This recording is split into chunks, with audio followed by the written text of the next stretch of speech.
So I think it's my pleasure to introduce Brian Harrington from the University of Toronto at Scarborough. But I want to just sort of give a quick intro to the session, so I think it's a great follow-up session to Sarah's talk. We're going to look at some of the issues surrounding understanding and motivating students and in the classes and stuff like that. So take it away, Brian. Oh, well, before we go on, Brian's mom is here, so she's kind of, I think this may be a first. I bring my mom to all of my colleges. As you said, my name is Brian Harrington. I'm from the University of Toronto, Scarborough. And today I want to tell a story that you're probably all fairly familiar with, and my struggles in how we've tried to solve this problem. So this revolves around a course that I teach, CSC 808, Intro to Computer Science 1. This is your standard CS1 course. When I took it over a couple years ago, it had 400 to 500 students. It's now up to over 800. Next year we expect to have over 1,000. Pretty standard stuff. In particular, this course has 2 term tests and a final exam. And what I want to talk about is the first year I taught it. After the first term test, this is what I saw. This is the grade distribution on the first term test, and it follows, what you would be expecting. Most of the students are doing fairly well because this is early material. This is, basically learning ifs and loops. But there's still this sort of second, maybe bimodal bit at the bottom of the students who are failing or doing poorly. And we all know these students. These are students, they're not dumb. They're not bad at computer science, but they haven't learned the study skills. These are mostly the students who don't have these skills from high school. And I said, okay, I know, I've done the research, I've done the reading, I know that I can help these students. I know all these wonderful techniques. All I have to do is get a hold of them and teach them how to be better students, and I can do this.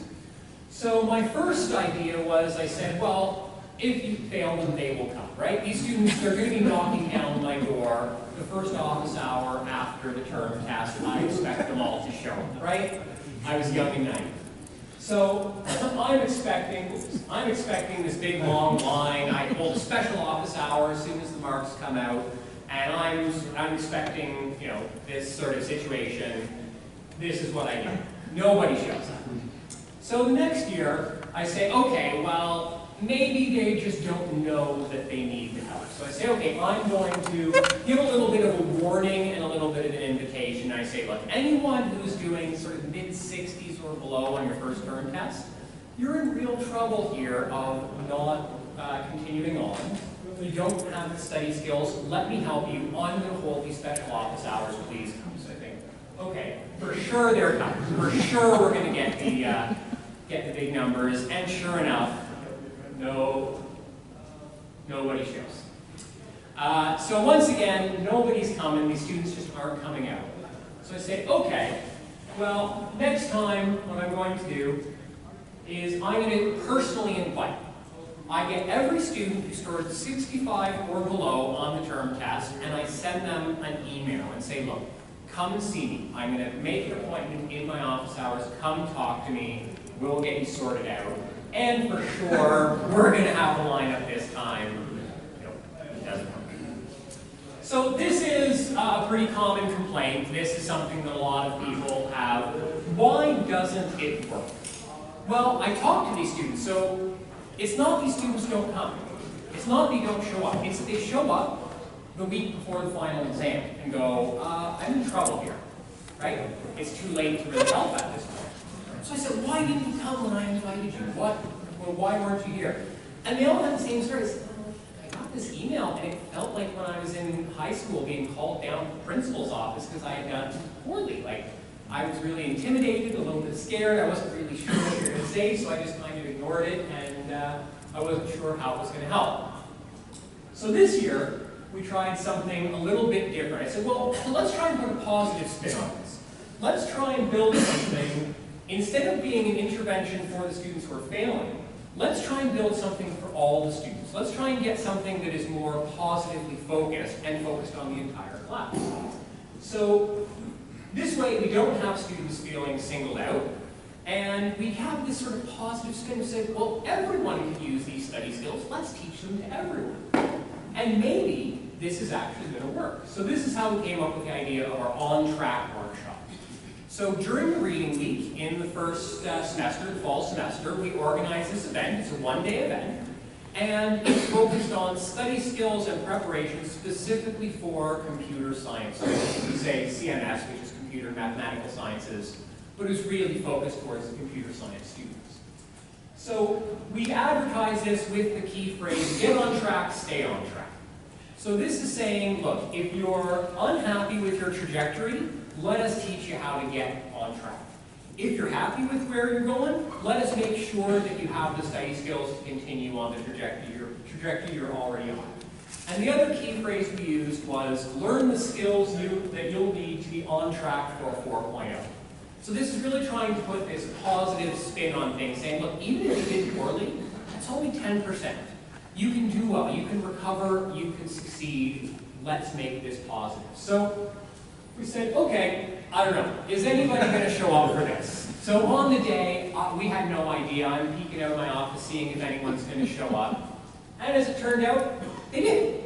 We actually got pretty good turnout. In fact, we had to increase our room size slightly from what we had expected. So this seemed to work. Putting this positive spin actually brought them out.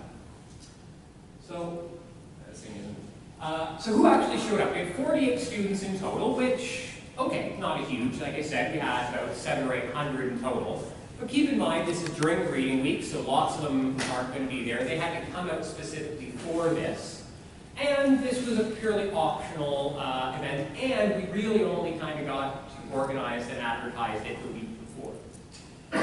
13 of those students were in the danger zone, in that 65 or below where they would have received invitation the previous year.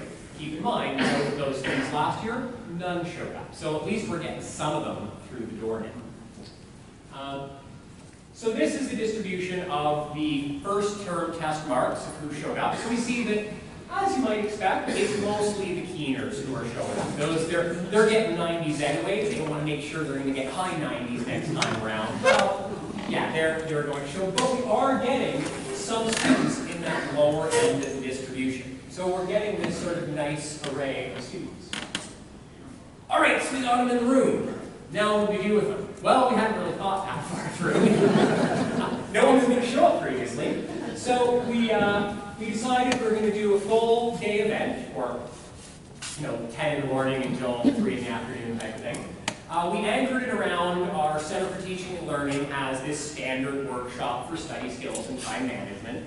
And we sort of anchored around that. And that's really geared towards all students across the entire university. And then we had these workshop sessions that we ran. And interestingly, these were run by students. So I wanted this to be a student-focused thing because a lot of what students said they didn't come because it was intimidating. So this way we said, look, if it's not me up there, it's students up there. A, it's not as intimidating, and B, maybe they'll actually believe them. Because if I tell them how to study, yeah, sure, that's what Brian says. This is students telling them, maybe they'll believe them better.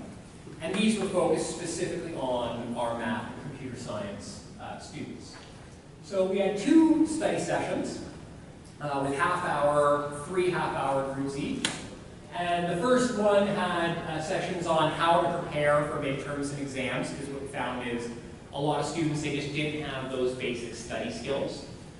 We had a session on a grader's perspective, so the students really liked this one because it was an upper year student who actually does some of our grading, saying, well, this is what I look for when I'm grading, and how you should be writing your work with that sort of thing in mind. They really liked that one.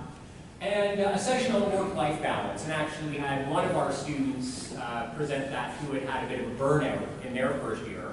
Very strong student who kind of crashed and burned because they didn't allocate their time properly, and giving some help on that, because this was maybe focused on those students on the other half of the distribution, where, yeah, they're getting 90s, but maybe they're getting 90s because they're not sleeping and they're not taking care of themselves. How do we make sure they're not burning out?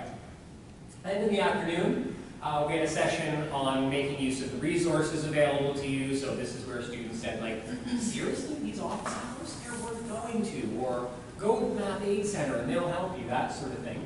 Another session that was actually specifically requested by students was upper year courses, because again, those sort of students on the far end of the distribution are already thinking about the third and fourth year courses, and should I be taking the database course or the networking course?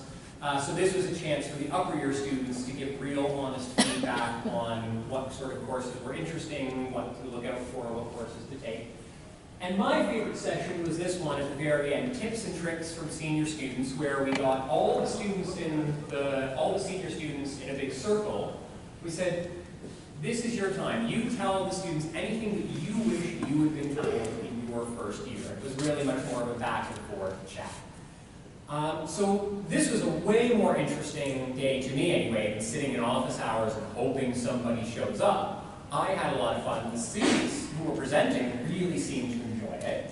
The question is, did the actual students who attended enjoy it?